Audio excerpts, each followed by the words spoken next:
圣经撒母耳记上卷第3章第1节到20节。第1节，囡仔撒母耳受以利教导服侍上帝，当时真罕得有对上主来的信息，无常常有启示。有一暝，以利伫家己的房间伫困，伊的目睭已经雾，看袂明。撒母耳伫藏上帝的约柜殿内嘛伫困，天也未光，上帝的灯也伫倒。上主叫撒母耳，撒母耳应讲：“我伫遮。”伊就行去以利遐讲：“我伫遮，你叫我吼。”以利讲：“我无叫你，倒去困。”伊就去困。上主阁叫撒母耳，撒母耳起来去以利遐讲：“我伫遮，你叫我吼。”伊应讲：“我的囝，我无叫你，转去困。”迄阵撒母耳毋捌上主，上主的话也未对伊启示。上主第3遍叫撒母耳，撒母耳起来去以利遐讲：“我伫遮，你叫我吼。”以利才知是上主在叫囡仔。以利就甲撒母耳讲：“你阁去困，伊若阁叫你，你就讲：上主啊，请你讲，你的奴仆在听。”撒母耳就阁倒去困。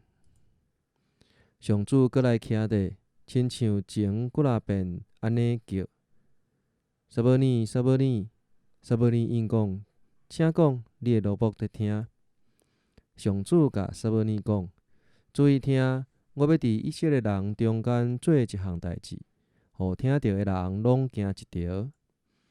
伫迄日，关系以利的家，我所讲的代志拢会实现。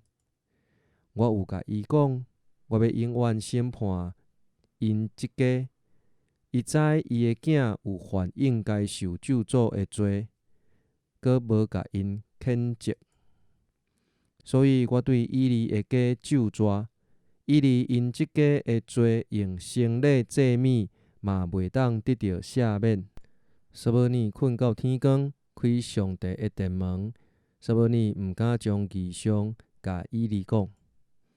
以利叫撒母耳讲：“我的囝撒母耳。”伊应讲：“我伫遮。”以利讲：“上主对你讲甚物？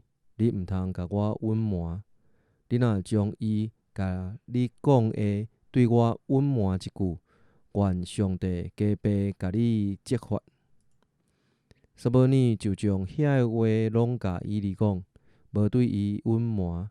以利讲：“伊是上主，上主会照伊看做好的去做。”撒母耳渐渐大汉，上主甲伊同在，互伊所讲的话逐句拢实现。